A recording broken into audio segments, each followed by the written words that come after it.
જી સાહેબ, આરોપીના જામીન નામંજૂર થયા છે, શું છે રીતે? આ જે આરોપીઓના જામીન અરજી આજરોજ નામંજૂર થઈ છે તેની વિગત એવી છે કે ખેડાના ચાંદણા ગામે આ કામની ભોગ બનનાર, જેની હાલમાં અત્યારે ઉંમર 17 વર્ષ છે, તેણીની સાથે ચાંદણા ગામનો આરોપી પરવેઝ ખાન પઠાણ, તેણે ભોગ બનનાર સાથે ફરિયાદના 3 વર્ષ પહેલા, એટલે જ્યારે કે ભોગ બનનારની ઉંમર 14 વર્ષની હતી ત્યારે ભોગ બનનાર જ્યાં જાય ત્યારે તેની આગળ પાછળ આંટા મારવાના, એક્ટિવા લઈને એની પાછળ જવાનું અને એન કેન પ્રકારે ભોગ બનનારના માતાનો મોબાઈલ નંબર મેળવી અને ભોગ બનનારની સાથે ખાનગીમાં વાતો કરતો હતો. ભોગ બનનાર 14 વર્ષની ખૂબ જ નાની વયની હતી. તેણીને શું સારું શું ખોટું કંઈ ખબર ના પડે. ભોગ બનનાર આ કામનો જે આરોપી છે પરવેશ, તેણે ભોગ બનનાર સાથે મિત્રતા કેળવી અને ત્યારબાદ ભોગ બનનારને એકાંતવાળી જગ્યા ઉપર બોલાવી અને તેણીની મરજી વિરુદ્ધ ભોગ બનનારની સાથે તેણે બળાત્કાર આચર્યો. ત્યાંથી જ આ પરવેઝ પઠાણ ના અટક્યો, પરંતુ ભોગ બનનારની સાથે જે બળાત્કાર કર્યો ત્યારે તેણે ફોટોગ્રાફ્સ અને વિડીયોગ્રાફી કરી. આ ફોટોગ્રાફ્સ અને વિડીયોગ્રાફી દ્વારા તેણે ભોગ બનનારને બ્લેકમેલ કરી અને પરવેઝ પઠાણે પોતાના અન્ય 8 મિત્રો, તેઓ જે પરવેઝના મિત્રો હતા, તેમને પણ આ કામની ભોગ બનનારને ફરજ પાડી અને પોતાના મિત્રો સાથે પણ શારીરિક સંબંધ બાંધવા માટે ભોગ બનનારને ફરજ પાડી. છેલ્લા 3 વર્ષથી આ પરવેઝ પઠાણ અને તેના મિત્રો આ ભોગ બનનારનું શારીરિક શોષણ કરી રહ્યા હતા.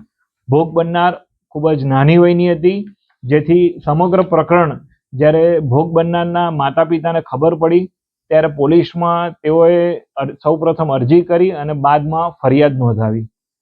આ ફરિયાદમાં આ કામનો આરોપી જે પરવેઝ પઠાણ છે, તેના અન્ય 8 જેટલા સાગરીત મિત્રો, જેઓ પણ આ કામે આરોપી છે, તેઓ કુલ 9 ઈસમો વિરુદ્ધ પોલીસે પોસ્કો એક્ટ હેઠળ તથા અન્ય ધારા હેઠળ આ બળજબરીથી બળાત્કારનો અને ગેંગ રેપનો ગુનો દાખલ કરેલો છે. આ જે કુલ 9 આરોપી છે, જેમાં સૌપ્રથમ પરવેઝ ખાન અનવર ખાન પઠાણ, બીજો માહિર ખાન યાકુબ ખાન પઠાણ, ફૈઝાન ખાન જહીર ખાન પઠાણ, તોફિક ખાન ઉર્ફે તોફિક, હુસેન ખાન પઠાણ, અયાન ખાન પઠાણ, મોઇન ખાન પઠાણ, મારૂફ ખાન પઠાણ તેમજ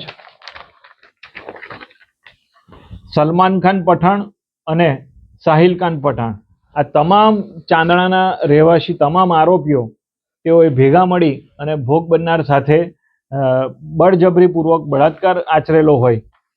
આ 9 આરોપીઓ પૈકી 2 આરોપીઓએ જામીન ઉપર મુક્ત થવા માટે નડિયાદની સ્પેશિયલ કોર્ટ, સેશન્સ કોર્ટમાં, સ્પેશિયલ પોસ્કો કોર્ટમાં જામીન અરજી દાખલ કરેલી અને નામદાર સ્પેશિયલ કોર્ટે આરોપી અયાન ખાન પઠાણ અને અન્ય આરોપીની જામીન અરજી નામંજૂર કરતો હુકમ કરેલો છે. કયા કારણ ધ્યાનમાં રાખીને જામીન અરજી?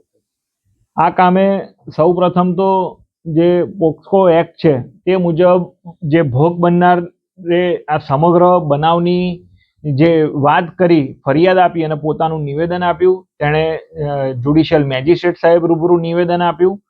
તે ઉપરાંત આ કામે જે ભોગ બનનાર છે, તેણે આ પરવેઝે આ ભોગ બનનારને પ્રેગ્નન્સી રહી જતા બહારથી ગોળીઓ લાવીને આપી હતી અને એ ગોળીઓ ભોગ બનનારને આપતા ભોગ બનનારની પ્રેગ્નન્સી રિમૂવ થઈ હતી. પરંતુ આ પ્રેગ્નન્સી રિમૂવ થઈ એ પહેલાં જ્યારે ભોગ બનનારનો મેડિકલ કરાવવામાં આવ્યું ત્યારે પ્રેગ્નન્સી ટેસ્ટ પોઝિટિવ આવ્યો હતો, કારણ કે હોર્મોન્સ ચેન્જ થાય અને એના કારણે 1 મહિના સુધી આ ટેસ્ટ પોઝિટિવ આવે, એ પ્રાઇમા ફેસી સૌપ્રથમ આ કારણ આવ્યું. બીજી વસ્તુ, જે ભોગ બનનારે બનાવવાળી જગ્યા બતાવી છે ત્યાંનું પણ પંચનામું થયું છે. આ એકદમ રાતના સમયે ત્યાં આગળ કોઈ અવર જવર રહેતી ન હતી તે જગ્યા પણ છે.